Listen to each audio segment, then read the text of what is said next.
Eu preparei algo aqui. Não sei se dessa maneira fica melhor.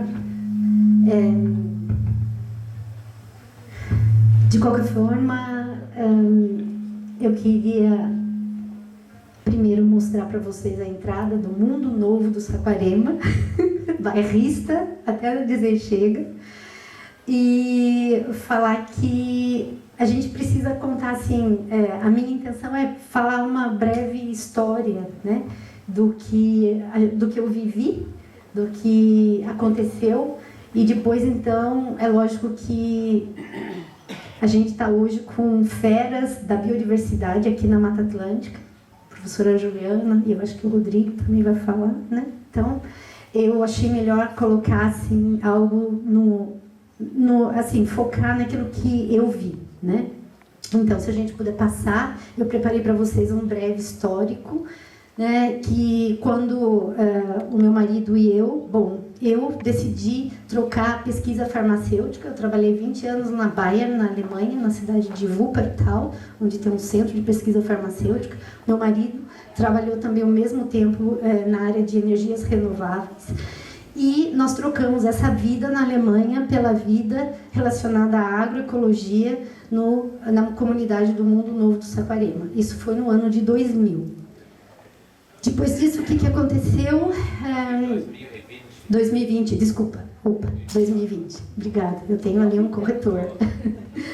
Bom, aí o que aconteceu é que em 2021 eu estava no sítio, de repente apareceu uma pessoa, um técnico, com um carro escrito FIP, e falou para mim: eu preciso tirar aqui algumas fotos, né, da propriedade de vocês, e não só da propriedade, mas do local, e eu queria saber se tem algum problema. Eu falei: foto? Não, pode tirar, fica à vontade, mas posso saber por quê? Aí eles falaram para mim: porque vai passar um trem aqui perto, não é bem aqui, mas é aqui perto, e então a gente está precisando fotografar. Eu falei: como assim? Passar um trem nesse lugar, nessa região tão acidentada, né? Eu não acreditei muito. Fui para casa, comentei com meu marido, e daí depois a gente falou: bom, vamos ver o que vai acontecer. Isso não deve ser verdade, deve ser alguma coisa. E a gente perguntou até para algumas pessoas da comunidade, aí o pessoal falou: mas isso aqui a gente ouve essa história desde que a gente era pequeno, né? Então, assim, a gente ficou na da gente, até que a gente foi convidado para uma reunião no Rio Sagrado, onde o assunto era projeto de uma ferrovia. Bom, nessa reunião a gente ficou sabendo, realmente tinha um projeto, tinha um traçado, que é esse traçado que a gente conhece, e aí nós fomos para casa e pensamos: e agora, né? O que a gente pode fazer? Primeira coisa, houve essa reunião para a gente, para poder informar as comunidades. Nós divulgamos um pouco, só para falar o que significa aquele traçado naquela região, mas assim, quase que leigo ainda, a gente não sabia muita coisa. Aí depois disso, logo em seguida, houve a solicitação da licença prévia. Depois dessa reunião que a gente fez com as comunidades, a FIP entrou com o pedido de licença prévia no IBAMA. E naquela época, eles gostariam de ir para o leilão com o projeto pronto no primeiro trimestre de 2022. Isso era a meta deles. Isso foi, se eu não me engano, novembro de 2021. Bom, aí o que aconteceu? Eles convocaram as comunidades, fizeram uma reunião técnica e mostraram para a gente tudo que a gente já tinha visto no EIA. Todos os impactos, toda a poluição. Eles iam simplesmente poluir o solo, a água, o ar e acabar com muita biodiversidade do lugar. Aí, o que houve? Eles perguntaram nessa reunião sobre a mitigação. E a comunidade, como já estava informada, né, nem se interessou. E a preocupação da comunidade era, sim, com os acidentes, com os estragos, com a água, principalmente, porque estava claro que a água ia ser afetada. Bom, depois disso, houve então a reunião no Parque Nacional Saint-Hilaire-Lange. Nós participamos lá e participamos junto com a professora Juliana, do GT da Ferroeste, que gerou esse apelo, a moção de apelo, também feita e passada para várias instituições. Depois disso, as organizações apresentaram, então, a primeira e a segunda representação para o Ministério Público Federal. Houveram as audiências, a FIP organizou as audiências, as comunidades participaram ativamente, mostraram todas as perguntas que a gente conseguiu ver, todos os defeitos e as falhas que a gente encontrou, todo mundo participou, várias pessoas de várias comunidades. Depois das audiências públicas, e o Ministério Público Federal, então, iniciou um inquérito civil público. E o Ministério queria ouvir, então, todas as organizações envolvidas no projeto. O IBAMA produziu, ainda ano passado, no governo Bolsonaro, como a gente já falou aqui, o parecer técnico com solicitação de complementações. O que isso significa? Isso significa assim, não. O que foi muito bom, né? A primeira... E uma outra coisa que a gente achou muito interessante, eles foram ainda além das coisas que foram apresentadas na primeira e segunda representação, eles ainda foram além disso, né? Vieram aqui mais tarde com uma recomendação sobre o componente indígena, que é o que a gente viu agora em 2023 já. Além disso, o que a FIP também está colocando agora, acho que há um mês mais ou menos, entraram com a complementação mostrando alternativas locacionais. Até agora não temos conhecimento de uma manifestação do IBAMA quanto a essa complementação que já foi exigida uma vez. Se a gente puder passar. Bom, então, voltando, isso só para vocês entenderem como é que a gente chegou aqui, como é que está aqui, tudo que aconteceu nas comunidades, né, afetadas pelo trecho. Esses dois... tá bom, desculpa. Essas duas fotos mostram, né, para a gente quais são os hotspots em termos de biodiversidade no planeta.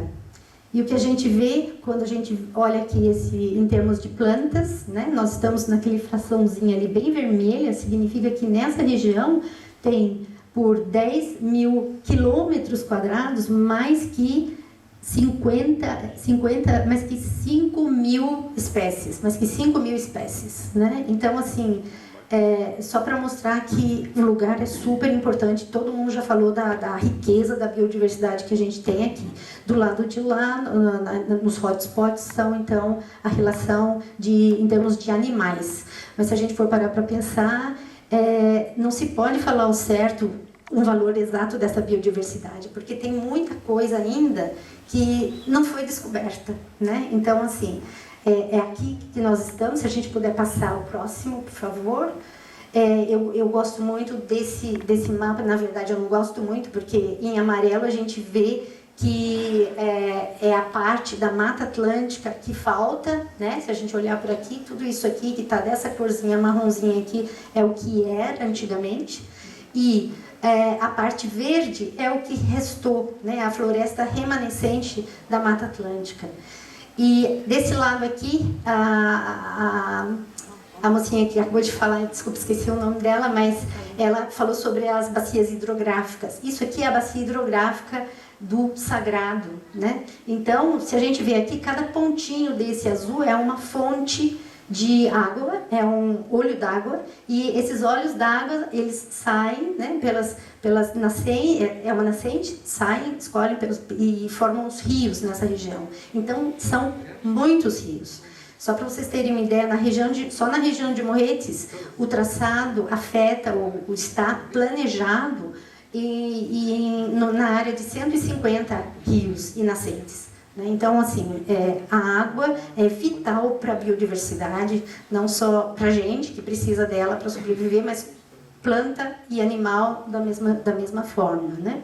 Então, aqui desse outro lado, é o mapa da Grande Reserva Mata Atlântica, que a gente sempre usa, só para mostrar para vocês que o trecho que a gente está falando, que é esse trecho 5, que passa pela Serra do Mar e que é totalmente indevido e impróprio, né? Ele tem tem menos de 50 quilômetros. É um pedacinho de nada, mas que para isso, para construir um pedacinho desse, tem que ser feito muita obra, e o preço disso é imenso, tanto financeiro como em termos de biodiversidade. Acho que a gente pode passar para o próximo, por favor. Isso, aqui só um pouco mais detalhado, né? Todos os pontinhos aqui são as nascentes.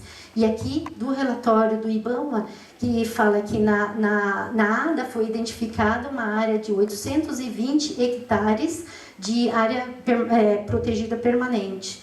E nessa área tem praticamente 1.130 APPs de nascentes e margem de cursos d'água.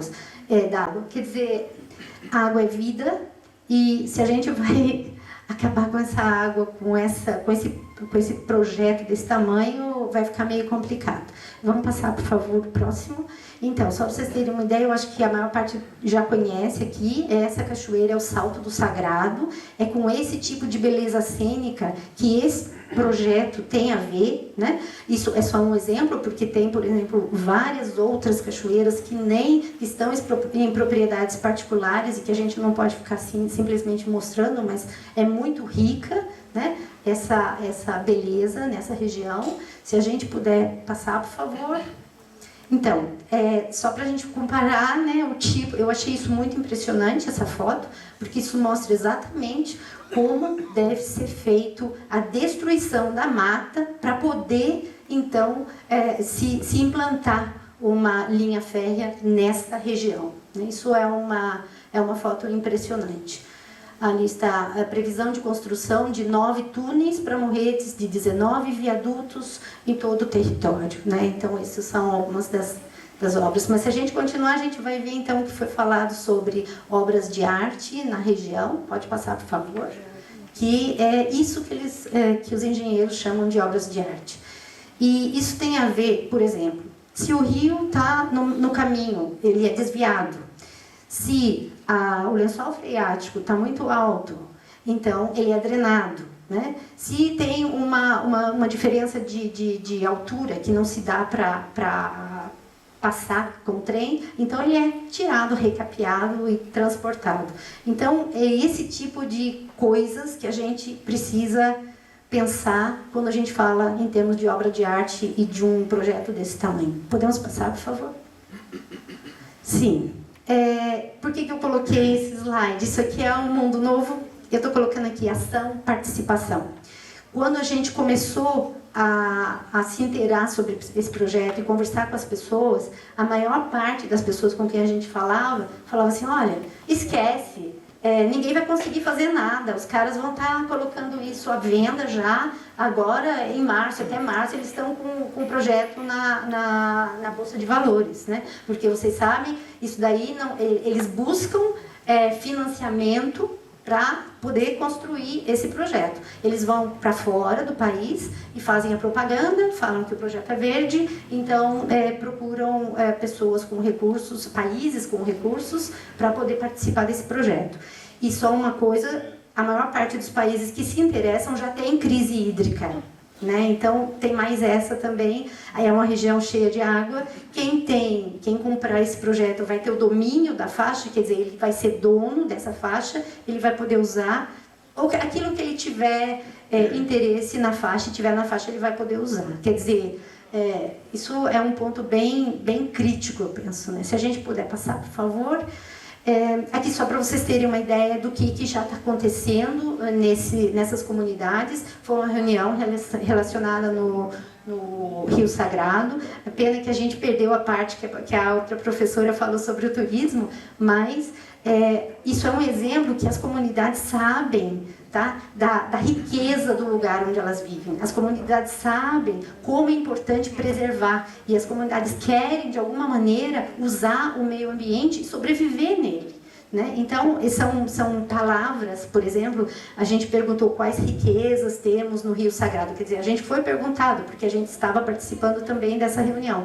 Quais riquezas nós temos no Rio Sagrado? Aí falaram sobre a água, sobre a natureza, sobre paz, fauna, sobre nós mesmos, sobre os artesãos, sobre os saberes tradicionais. Então, assim, muita coisa boa que está acontecendo, e nós não somos como mostrados no Ei a Rima, um bando de gato pingados que não tem nada. Não, tem e está acontecendo, e é real, né? O desenvolvimento dessa região vai acontecer, mas a gente tem que poder organizar esse movimento para conservar a biodiversidade que nós temos nesse lugar.